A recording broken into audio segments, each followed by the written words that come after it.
আসসালামু আলাইকুম। আজকে একটি কামিজের হাতার ডিজাইন করব। সাইডে 2 লম্বায় 2 করে মার করে কেটে নেব এভাবে। তো কাপড়টি এরকম 3 কোনা করে বোটে সেলাই করব।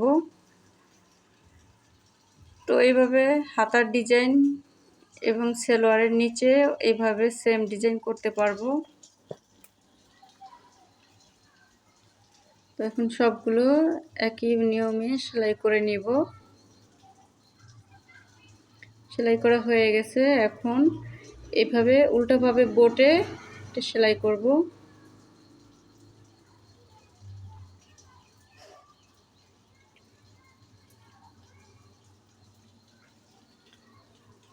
এখন হাতাটি পাইলভাবে নিয়ে একটা লেস বসিয়ে দেব।